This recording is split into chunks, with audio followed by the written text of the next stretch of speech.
आरोपांची राळ उठवणाऱ्या सुरेश धस यांनीच घेतली धनंजय मुंडेंची भेट। मुंडेंच्या निवासस्थानी भेट घेतल्याचं धस यांनी केलं मान्य। प्रकृतीची विचारपूस करण्यात काहीही गैर नसल्याचं व्यक्त केलं मत।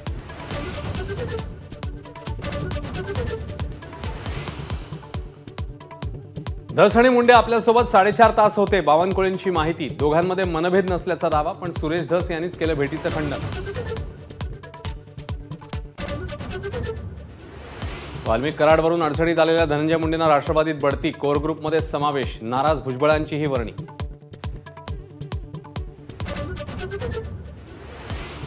संतोष देशमुख हत्या प्रकरणातल्या कथित बी टीममधल्या 4 नावं धनंजय देशमुखांनी केली जाहीर। बालाजी तांदळे, संजय केदार, डॉक्टर वायबसे, मोराळे अजूनही मोकाट, देशमुखांचा एबीपी माझावर खुलासा। पालकमंत्री पदाचा वाद कायम असताना एकनाथ शिंदेंचा नाशिक दौरा, मुख्यमंत्र्यांनंतर शिंदेही घेणार कुंभमेळ्याचा आढावा, पण गिरीश महाजन राहणार गैरहजर।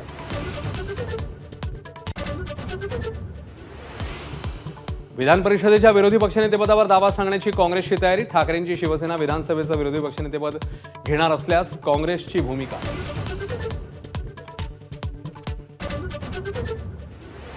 दाखल होत असलेल्या एफआयआर विरोधात रणवीर अलाहाबादियाची सुप्रीम कोर्टात धाव, तातडीने सुनावणी करण्यास कोर्टाचा नकार। अलाहाबादिया सध्या नॉट रिचेबल असल्याची पोलिसांची माहिती।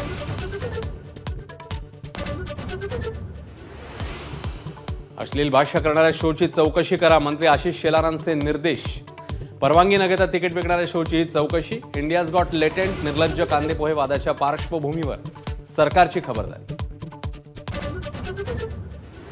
वादग्रस्त ठरलेल्या 1 रुपयात पीक विमा योजनेत बदल होण्याची शक्यता, 100 रुपयात विमा देण्याचा निर्णय होणार। कृषी आयुक्तालयाचा राज्य सरकारला अहवाल सादर।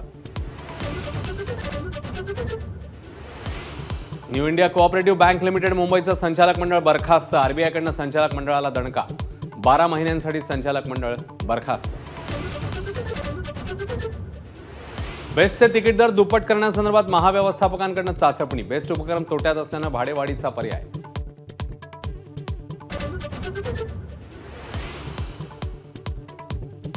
क्रिकेट विषय घेऊन आता होता येणार पदवीधर, मुंबई क्रिकेट असोसिएशन लवकरच मुंबई विद्यापीठासह सुरू करणार पदवी अभ्यासक्रम।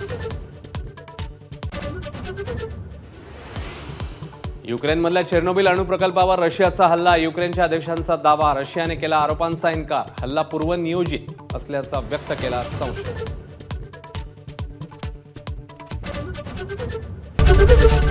एबीपी माझा, उघडा डोळे बघा नीट।